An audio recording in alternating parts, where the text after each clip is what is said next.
Bonjour, bien sûr, on va débuter la première leçon en ce qui concerne bien sûr les séances de renforcement.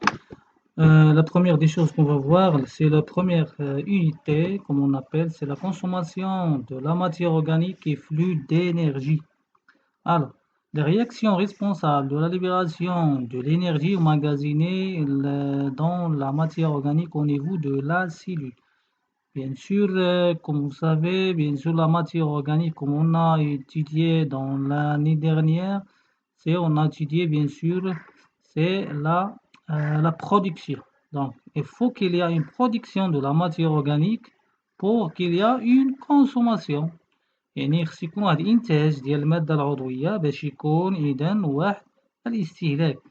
Alors, on va voir comment donc cette matière organique se consomme.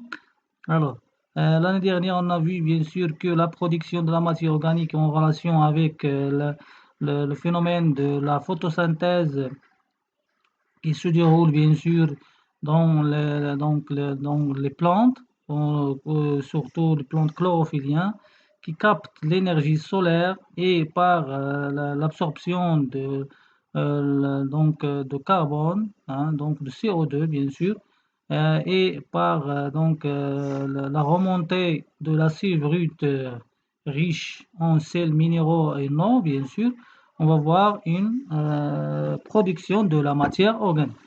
Alors, on va voir maintenant cette introduction qui concerne la première unité, bien sûr, le premier chapitre de première unité. Tous les cellules vivantes ont besoin d'énergie pour assurer leur activité. يعني جميع الخلايا الحية donc ont besoin d'énergie. يعني خصهم ضروري الطاقة باش أنهم يأمنوا إذا الأنشطة ديالهم بالنسبة للسيلول. Donc, comme vous savez, on va voir ce que ça veut dire la cellule. Les nutriments organiques ou métabolites, donc les nutriments organiques, on appelle aussi les métabolites, sont des molécules qui représentent un stock d'énergie chimique. Donc, chaque molécule organique contient de l'énergie. Où existe cette énergie, bien sûr, donc les liaisons chimiques. On va voir tout ça.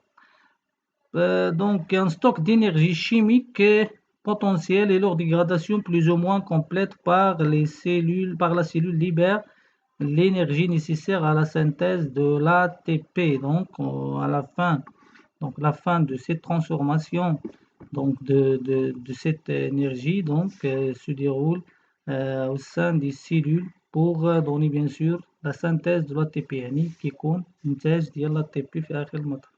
يعني كل مادة عضوية إذا تختزن ان ستوك يعني كاين واحد مخزون ديال الطاقة كيميائية محتملة بوتونسيال لوغ ديغراداسيون.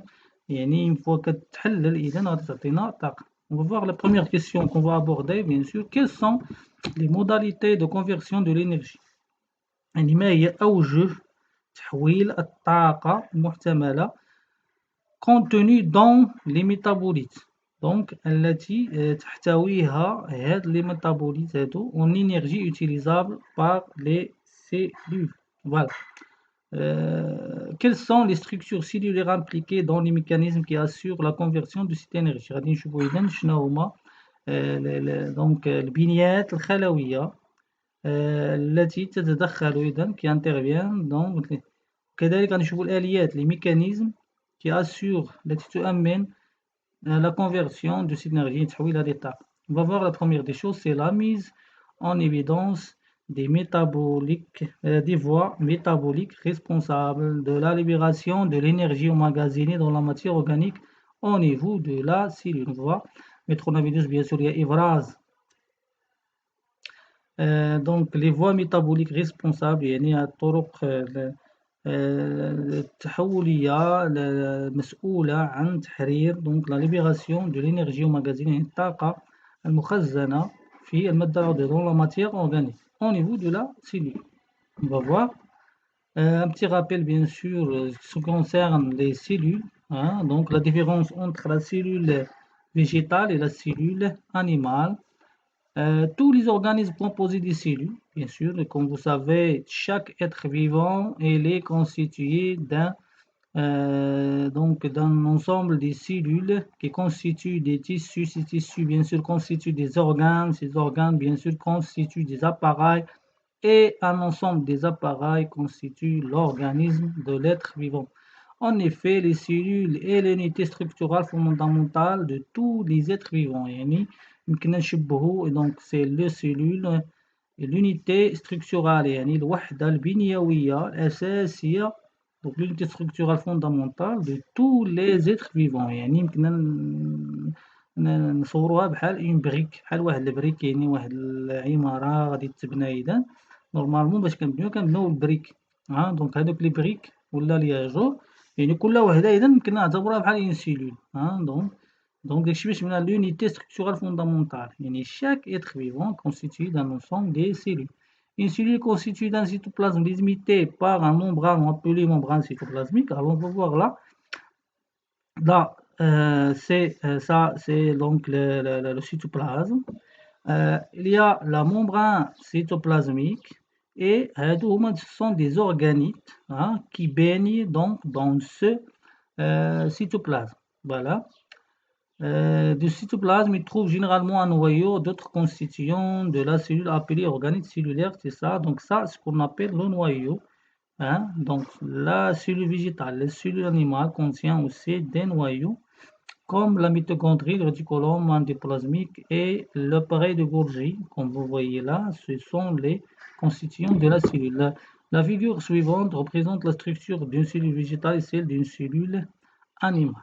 Alors, comme vous voyez là, la cellule végétale, avec sa différence avec la cellule animale, on a donc la cellule végétale contient ce qu'on appelle le paroi pectocellulosique.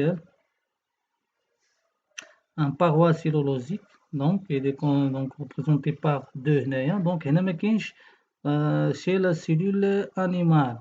Il y a aussi la vacuole كاينه عند la cellule végétale ولكن ما كايناش عند la cellule animale. Voilà donc il y a aussi donc l'appareil de Golgi, bien sûr là c'est l'appareil de Golgi. On a aussi quatre bien sûr le réticulum, ça ce qu'on appelle le réticulum endoplasmique et l'essentiel bien sûr comme vous voyez là.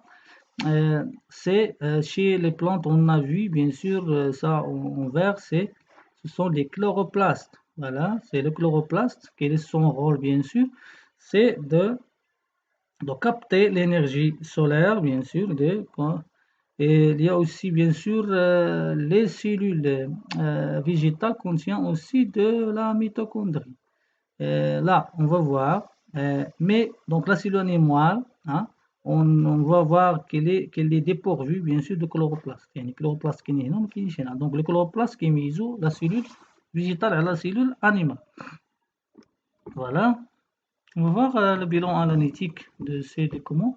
Les cellules animales et végétales réalisent des fonctions et des activités qui nécessitent une dépense d'énergie. Bien sûr, الخلايا الحيوانية والنباتية تنجز donc نشاطات qui nécessite une dépense d'énergie. يعني هاد الخلايا إذا أنه باش أنها دير الأنشطة ديالها ضروري خصها طاقة. activité mécanique, transport actif, synthèse de cellules cellulaires. Bien sûr, bien sûr, la cellule contient de vacuoles. Bien sûr, il y a donc des échanges gazeux entre, bien sûr, des échanges en général, comme l'osmose, les liquides, entre le milieu intérieur de la cellule et le milieu extérieur. Donc, il y a aussi, bien sûr, le transport actif qu'on a vu, bien sûr, qui nécessite de l'énergie. D'où vient cette énergie? C'est ce qu'on va étudier. Pour obtenir cette énergie, les cellules consomment des substances organiques, comme les glucides. Ils réalisent des réactions qui permettent la libération de l'énergie chimique emmagasinée dans les substances consommées. Bien sûr, pour avoir cette énergie, bien sûr, les cellules consomment de la matière organique qui est le glucide. Ou bien les glucides, comme on a étudié l'année dernière, il est produit dans les chloroplastes. Là. Donc les glucides produits là et consommés donc au niveau de mitochondrie. Elle réalise des réactions qui permettent la libération d'énergie chimique emmagasinée dans les substances consommées. يعني إذا une fois كياخدوا هاد الجلوسيد اللي هما السكريات الجلوسيد كيتم إذا التجزيء ديالهم باغ دي رياكسيون يعني تفاعلات كيميائية باش كيحولوهم إلى في آخر المطاف إلى طاقة. Puis la conversion de cette énergie libérée en ATP qui constitue la forme énergétique utilisable par les cellules. يعني في آخر المطاف كيتم إذا تجزيء donc la dégradation du glucide donc pour avoir de l'énergie donc باش تعطينا طاقة. Cette énergie bien sûr elle est emmagasinée sous forme des composés chimiques qu'on appelle les ATP, des molécules chimiques qu'on appelle ATP. Et on va voir qu'est-ce que ça veut dire ATP. On va voir le rappel sur les ATP. On appelle donc les ATP, ce sont les adénosines triphosphates. C'est une molécule universelle riche en énergie. Elle a été mise en évidence dans toutes les cellules animales, végétales et bactériennes. يعني هاد l'adénosine triphosphate راها كتكون إذا فهي جزيئة اللي هي كونية كتكون غنية بالطاقة اللي ريش اون انرجي. والعلماء إذا بينوا بأنها كتكون عند الحيوانات شي لي زانيمو عند النباتات شي لي فيجيتو et aussi chez les bactéries. L'ATP, bien sûr, donc les virus ne contient pas parce qu'il y en a des savants qui considèrent le virus qui n'est pas bien sûr un être vivant. L'ATP formé d'une molécule d'adénosine liée à 3 groupements phosphate. Voilà, on va voir là dans la figure 1. Adénosine, adénine, زائد ribose, elle est liée au phosphate. Ce sont des molécules de phosphate. 1, 2, 3. Donc adénosine est constituée de cycles d'adénine. Et bien sûr le ribose, c'est un sucre de ribose avec 5 carbones. Le ribose est de base azotée l'adénine. Deux réactions chimiques réversibles caractérisent l'ATP. Réversible يعني donc رجعية. Ce qu'on veut réversible, c'est رجعية. Donc la synthèse de l'ATP par phosphorylation de l'ATP adénosine phosphate, il s'agit d'une réaction catalysée par l'enzyme ATP phosphatase. On va voir. On va voir la synthèse de l'ATP. Donc à décompte la synthèse. Donc comme vous voyez là, on a adénosine diphosphate qu'on appelle l'ADP, adénine ribose 2 phosphate, c'est adénosine diphosphate, on l'appelle aussi ADP. Il va bien sûr faire une liaison avec un groupement phosphate et bien sûr il y a intégration d'une quantité d'énergie estimée 30,5 kJ par mois. Alors qu'ils vont donner bien sûr la formation de l'ATP, adénosine triphosphate, avec libération d'une molécule d'eau. Donc, comme on a dit, la réaction est réversible, bien sûr. Il va être une hydrolyse de l'ATP avec l'eau, ce qu'on appelle l'hydrolyse. Il va donner, bien sûr, ADP plus P avec libération de l'énergie. Voilà, c'est ce qu'on a vu, bien sûr. L'hydrolyse de l'ATP, cette réaction catalysée par l'enzyme ATPase, c'est bien sûr avec l'intervention d'un enzyme, l'ATPase, qui bien sûr catalyse cette réaction. Libère l'énergie chimique stockée, voilà, dans la molécule de l'ATP. L'énergie libérée devient disponible pour les réactions consommatrices d'énergie. يعني إذا هنا كتبقى مخزنة إذا في الخلية حتى كتحتاجها الخلية وكتستعملها إذا on va voir comment. Quelle question on va bien sûr dire? Quelles sont les réactions responsables de la libération de l'énergie emmagasinée dans les substances organiques؟ يعني شكون هما يعني التفاعلات المسؤولة عن تحرير الطاقة المخزنة في المواد العضوية. Quelles sont les réactions responsables de la libération de l'énergie emmagasinée dans les substances organiques? On va voir aussi comment se fait la conversion de l'énergie libérée en ATP. يعني كيتم إذا تحرير واحد الطاقة، لكن غادي نشوفو كيفاش كيتم تحرير هذيك الطاقة وتخزينها على شكل ATP. Donc on va voir comment se fait cette conversion de l'énergie libérée en ATP.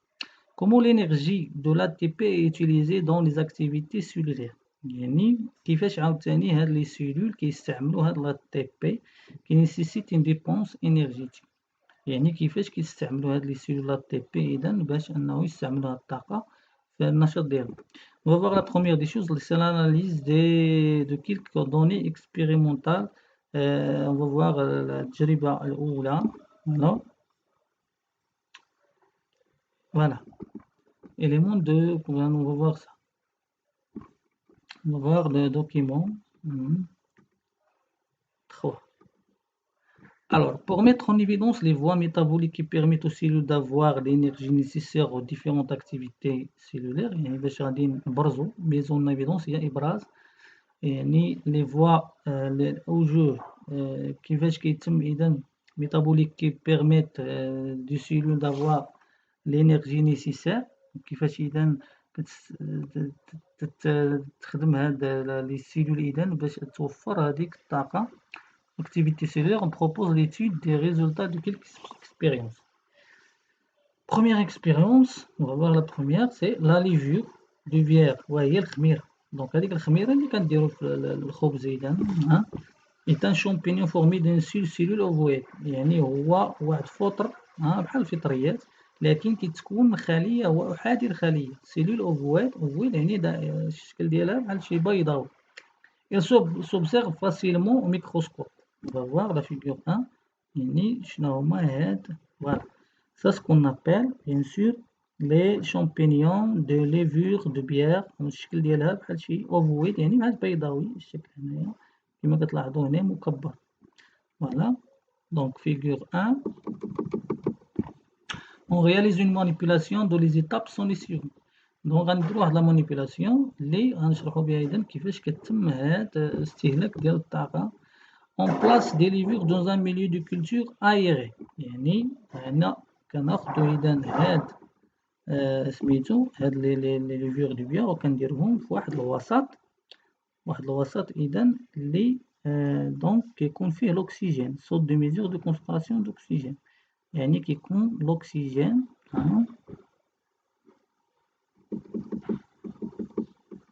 Voilà.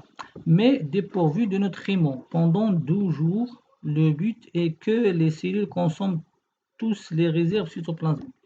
يعني شنو كنديرو إذا خصنا نجيبو هاد لا ليفور دو بيان ونديروها في واحد الوسط اللي فيه بيان سور الأكسجين باش أنها تعيش هاد لا ليفور دو بيان ولكن غادي تبقى ومكاينش ديبورفو دو نوتريمون يعني كنديرو في واحد الوسط اللي مفيهش لي نوتريمون مكاين ما تقتات عليه هاد ليفور دو بيان كاين الأكسجينية ولكن مكاينش لي نوتريمون باش أنها ما تاكلش يعني داكشي اللي كاين في النوتريمون في داك الوسط أنها تسالي ما يبقى منو والو إذا بوت كو لي سيلول كونسوم تو لي ريزيرف سيتوبلازميك يعني داكشي اللي كاين عندهم إذا غادي يستهلكوه فوالا باش أن نبداو التجربة دي.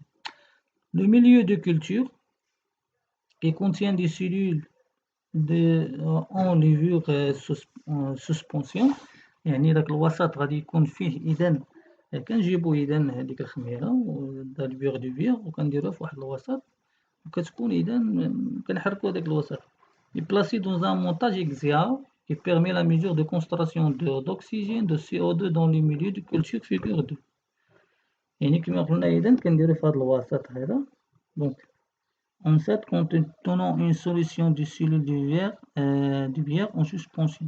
يعني كاين واحد الوسط هنايا كيحتوي على هاد لا ليفور دو بيير ولكن مرتبط بواحد الميجس يمكن نعتبروه ميجس صوند ها هي كتعبرنا درجة الحرارة ديال الوسط وكاين عاوتاني واحد الميجس آخر كيعبرنا لا كونسونطراسيون دوكسيجين شحال الكمية ديال الأكسجين كاينة وهنا كاين واحد الصوند كيعبرنا ايضا الكميه ديال CO2 اللي كاين فوالا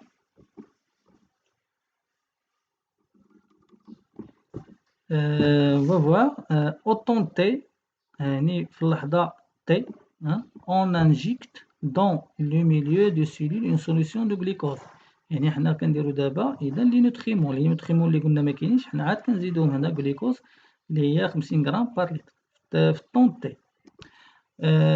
La figure 3 montre le graphique qui apparaît sur l'écran de l'ordinateur lié au montage Excel.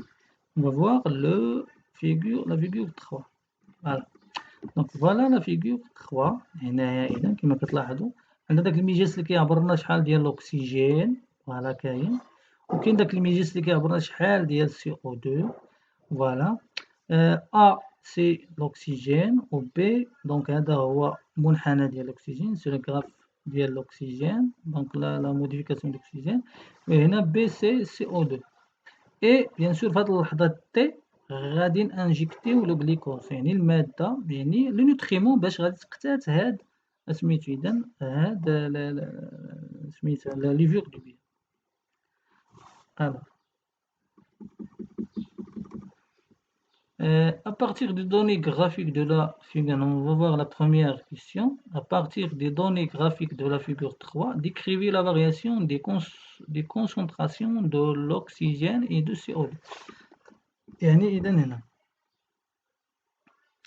هاد لو غرافيك السؤال إذا قالك إذا وصف لنا التغير ديال الكمية ديال الأكسجين والكمية ديال CO2 كيفاش كانت قبل ما نضيفو الجليكوز وكيفاش غادي تولي من بعد حيت ضفنا دو جليكوز. On va voir la réponse. Donc on va voir quelles sont ces variations. Comme vous voyez là avant donc le temps T donc de l'injection de glucose, on va voir que la quantité d'oxygène a été constante dans une quantité de 200 micromoles par litre. Au contraire, pour le CO2, il est inférieur au oxygène et estimé à 50 micromoles par litre.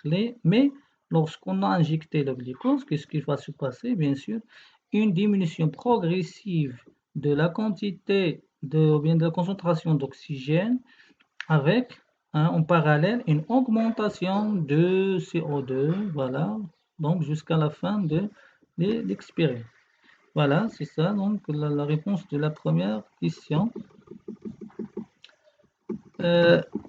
D'autres mesures ont montré qu'à la fin de cette première expérience, la quantité de glucose a diminué, la température de milieu de culture a augmenté, la masse de la levure a considérablement augmenté et il y a plus d'eau produite que d'eau consommée. Voilà. Voilà, donc ces mesures donc مجموعة ديال القياسات بينات montrer que la fin de cette première expérience يعني نهاية التجربة بينات ماذا؟ أن الكمية لا quantité de glucose a diminué، يعني كمية الجليكوز نقصت. لا température du milieu de culture augmenté، يعني أن درجة الحرارة ديال الوسط تزادت. لا masse de levure يعني كمية ديال الخميرة considérablement augmenté، يعني غادي نقسمو هادوك الخميرة وغادي يتكاثرو. il y a plus d'eau produite que d'eau consommée، يعني داك الماء اللي كتستهلكو إذا نشوفو بأن الكمية ديال الماء اللي كتعطينا ديك لا ليفور أكبر من الكمية اللي هي مستهلكة. قالك انتربريتي سي ريزولتا. دونك كيفاش نفسرو هاد لي ريزولتا؟